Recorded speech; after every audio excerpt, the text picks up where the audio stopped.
Dad always said, "Chloe, you're as tough as the old boots I fish in." And he wasn't wrong. Raised in a small town where the winter didn't ask if you were ready before it hit, I grew up pretty fast after Mom passed. All I got of her is a couple of pictures where she's smiling under the brim of Dad's fishing hat, her eyes kind of crinkling at the corners.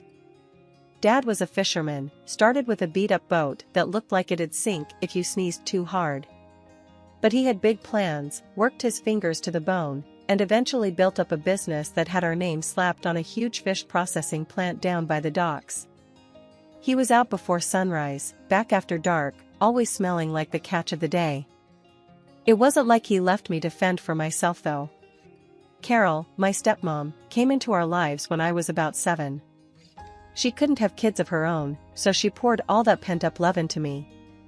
We didn't always see eye to eye, especially when I hit those teenage years and got all prickly, but she stuck by me like glue. One night, I remember sitting at the kitchen table with my books spread out, and Dad came in, looking more tired than usual.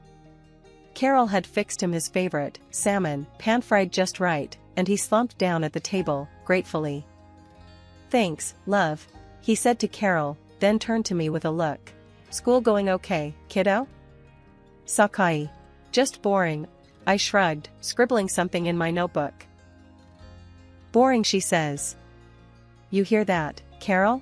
Our girl's gonna be a genius, and she's bored." Dad chuckled, his eyes crinkling like Mom's in those old photos. Carol just smiled, ruffling my hair a bit too roughly. "She'd better be, with college costs these days." That was our life. Simple, sometimes a bit rough, but filled with enough laughter to keep the cold out. When high school was done, I was itching to see more than icy roads and fish. I told Dad I wanted to go to California for college. He wasn't too thrilled at first, all that distance, but he knew I had it in me to make something of myself. "California, huh? You'll melt out there." He'd joke, but one evening, he got serious. We were fixing one of the nets, hands all tangled up in ropes and seaweed. "Dad, I gotta go. It's not enough here for me," I admitted, not wanting to hurt him but needing him to understand. He was quiet for a long moment, just working the ropes. Then, he nodded. "All right, Chloe. You go make us proud. But promise you'll call your old man, huh?" So I went. Off to California with my dreams in one hand and a promise in the other. Maybe I was naive, maybe just young, but either way, I was ready, or so I thought. Stepping off the plane in California, the sun hit me like a slap in the face, warm and bright and relentless.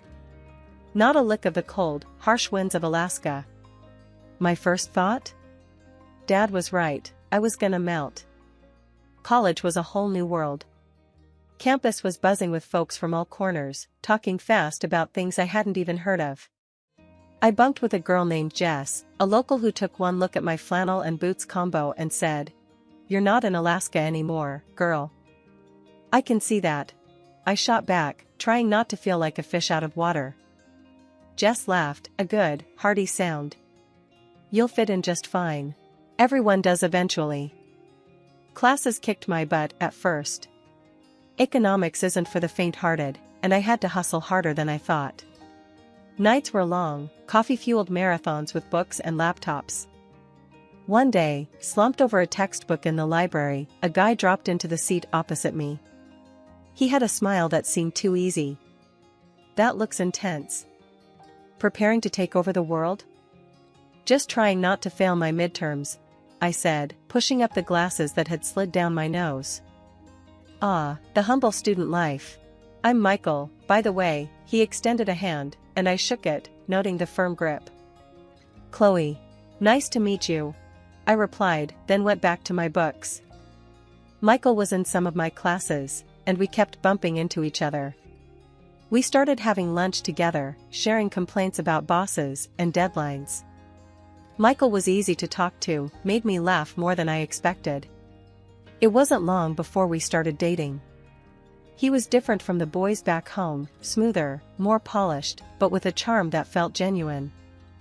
A few months in, Michael's mom invited us over for dinner.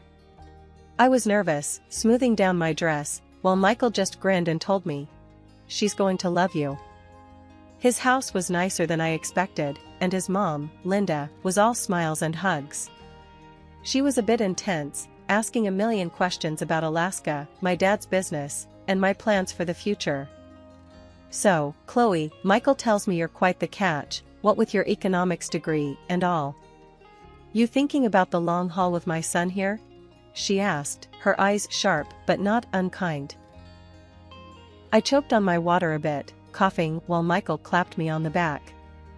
"Mom, give her a break," he laughed, but Linda just waved him off. "I'm just saying, it's good to think about these things," she said, serving up more food than I could possibly eat. The night ended with Linda whispering to me as we said goodbye, "You're good for him, Chloe. I can tell." Driving back, Michael was quiet for a long time before he said, "So, what do you think? About us, I mean?"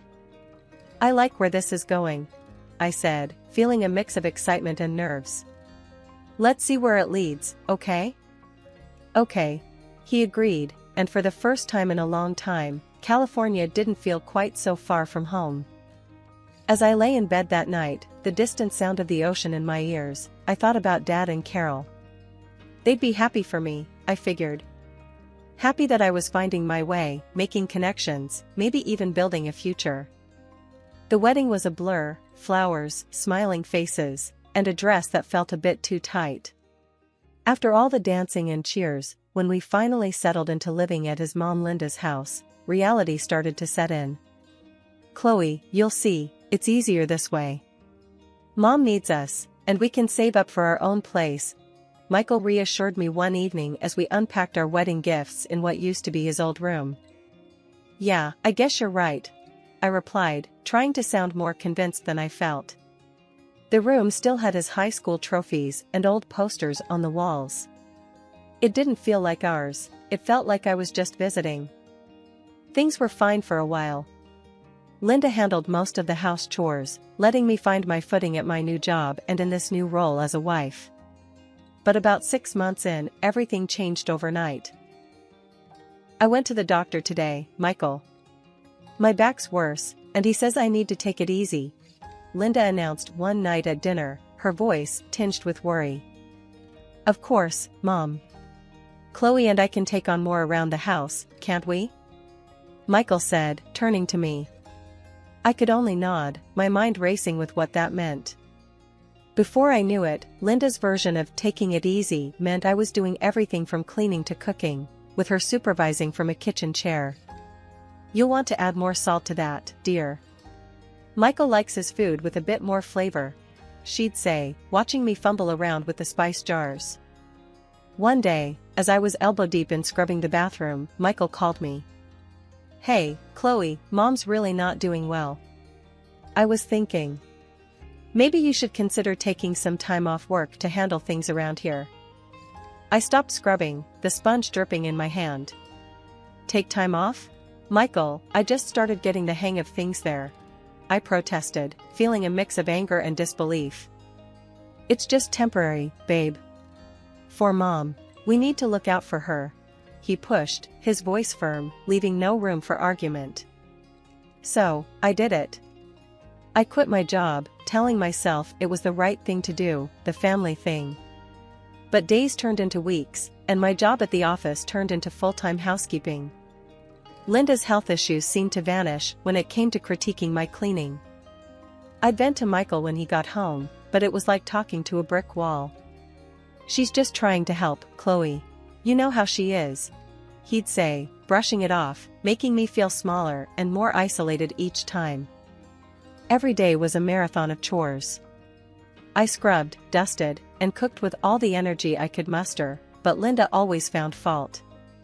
"You missed a spot there, just behind the couch. And use more elbow grease, will you? It's still not clean," she would say, her voice sharp, cutting through the hum of the vacuum cleaner. Cooking was another battlefield. No matter how carefully I followed recipes or tweaked them to what I thought were her tastes, Linda's verdict was the same. After barely tasting a dish, she'd push her plate away slightly and sigh. "Bland and tasteless, Chloe. You really should take some cooking lessons. Michael, ever his mother's son, only shrugged off my complaints. Mom said in her ways, Chloe.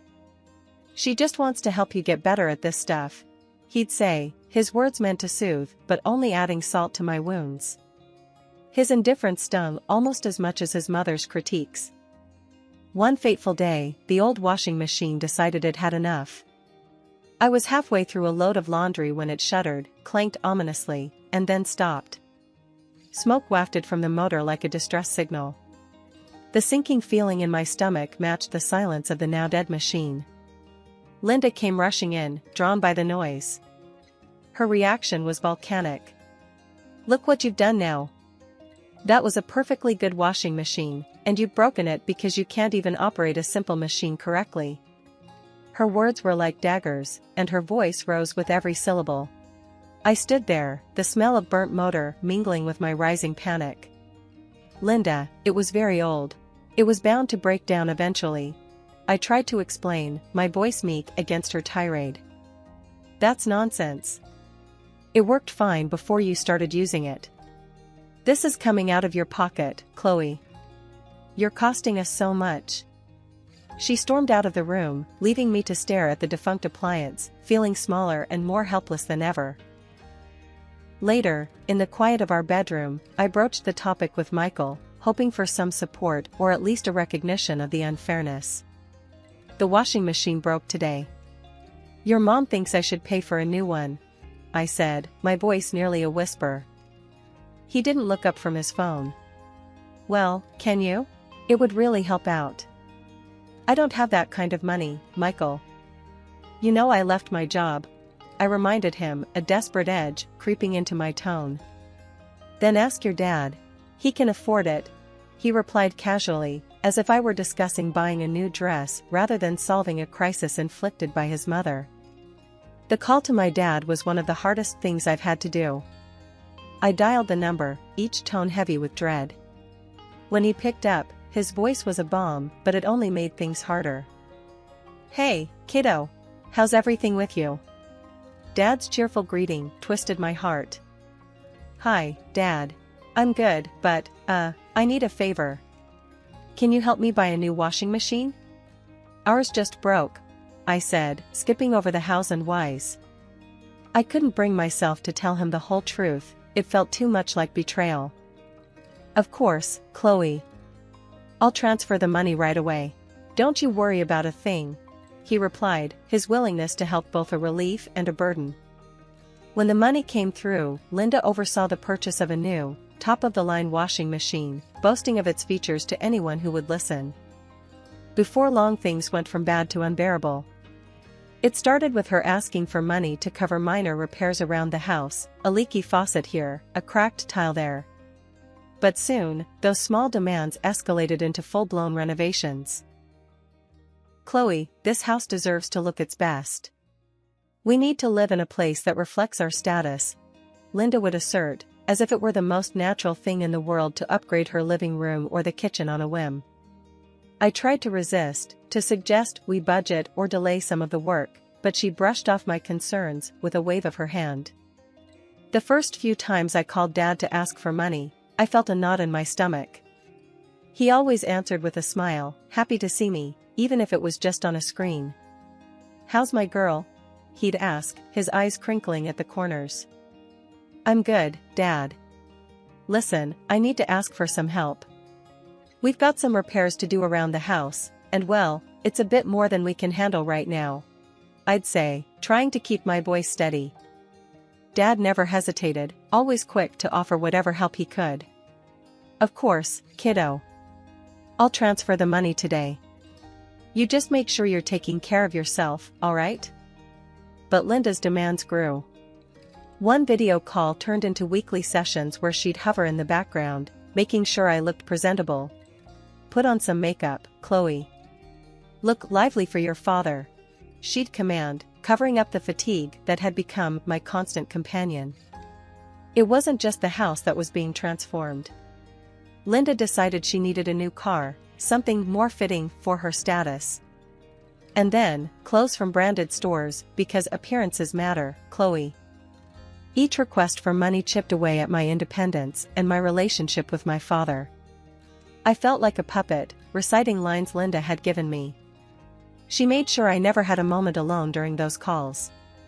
If I even hinted at needing to talk to Dad in private, she'd find a way to interrupt or end the conversation quickly. Michael wasn't any help. He'd come home late, often smelling of booze, shrugging off my attempts to talk about how out of control things were getting. "It's what families do, Chloe. They help each other out," he'd slur, dismissing my concerns.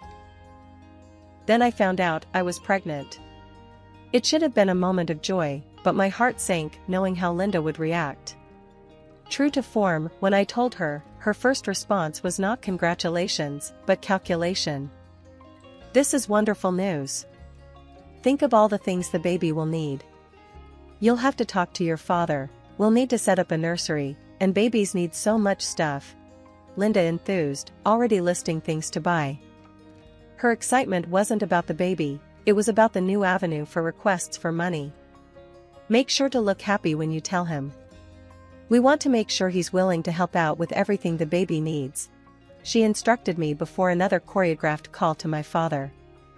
Sitting there, waiting for the screen to connect, I felt the lowest I had ever felt.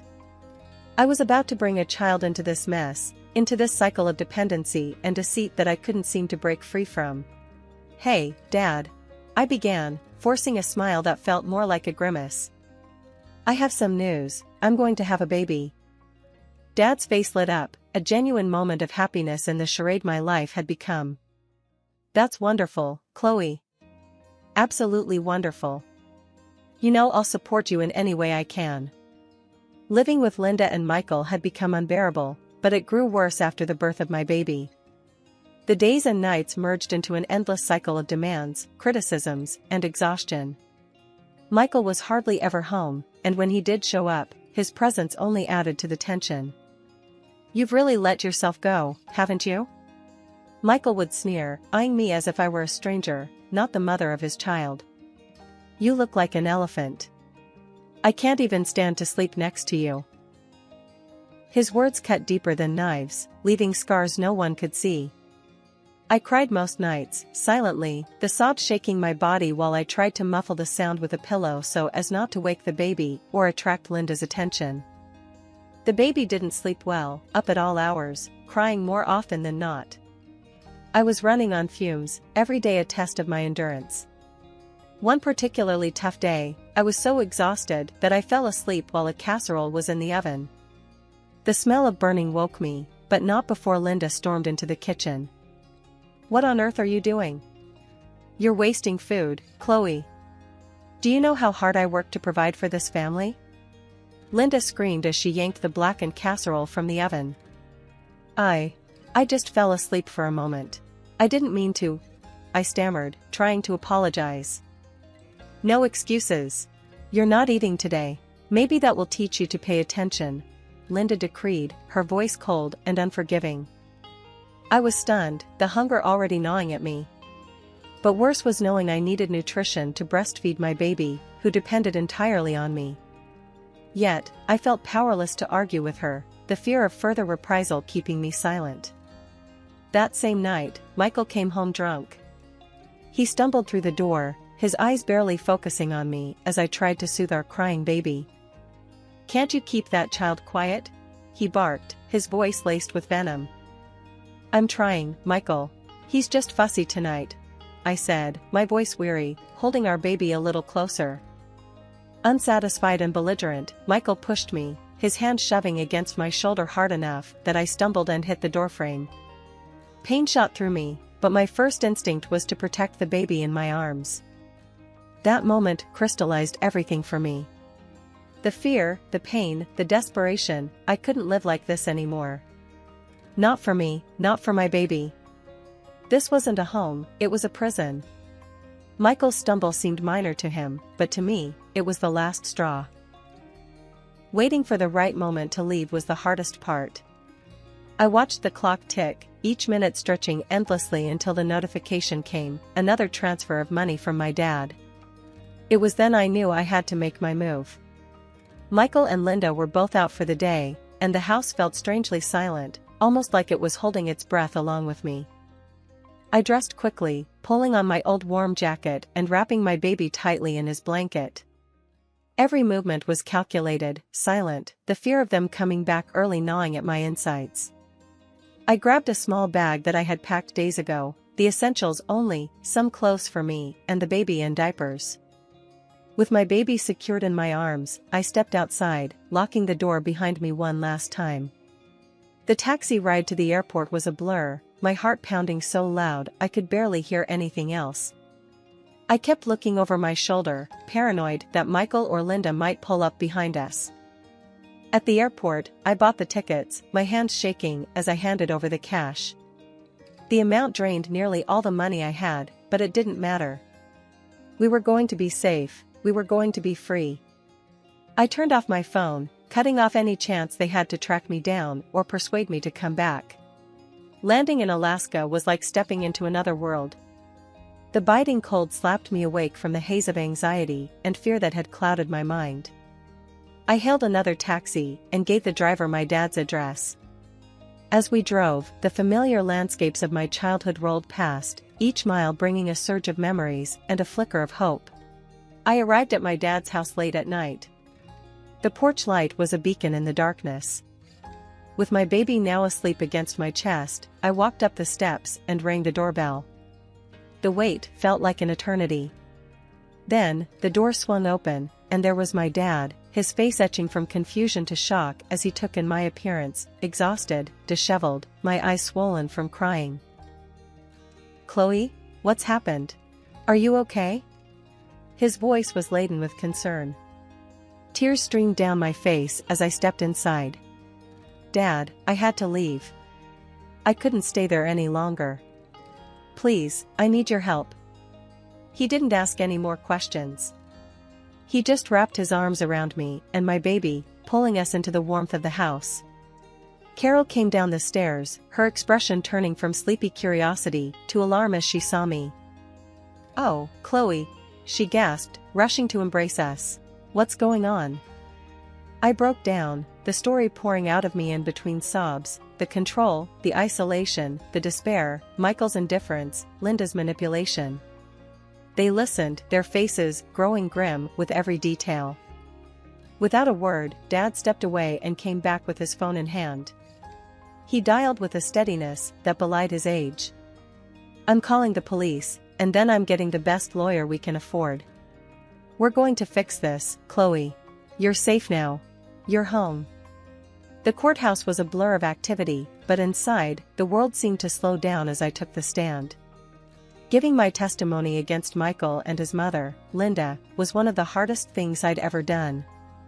My voice shook as I recounted the details of the abuse and manipulation, but I felt a strength I didn't know I had, fueled by the desire to protect my child and reclaim my life. The judge's gavel sounded like a shot of finality when he fined Michael for his abusive behavior. It wasn't just a victory for me, it felt like justice for every silent moment I had endured under his and Linda's control. The divorce papers came through not long after. Signing them brought a mix of relief and sorrow. This wasn't how I had envisioned my marriage ending. But as I scribbled my name, I knew it was the first step toward a new beginning. Mr. Jenkins, our lawyer, was relentless. He dug through financial records and bank statements, piecing together the puzzle of how my father's money had been siphoned off to fund Linda's lavish tastes and renovations. The evidence was undeniable, and the court ordered that every penny be returned. The total came to over $230,000. Neither Michael nor Linda had the means to pay it back outright. The news of their deceit spread quickly among their friends and the local community, tarnishing their reputations severely. Michael struggled to find any substantial work after that, his previous employers distancing themselves from the scandal. In the end, they were forced to sell the house, Linda's pride and joy, the symbol of their greed. They moved into a small, cramped apartment in a less desirable part of town. Linda had to pick up a job at a local grocery store, a far cry from the leisurely life she had manipulated to maintain. Custody of my son was granted to me without contest. Michael was ordered to pay alimony, which he does, albeit begrudgingly. It's not about the money, though. It's about providing a stable and loving environment for my son, something I am now able to do back in the safety and comfort of my father's home. As I watch my son play in the yard, his laughter mingling with the wind, I feel a surge of hope for the future. The legal battles, the escape, the recovery, it's all behind us now. We've emerged stronger, bound by a resilience forged in the fires of adversity.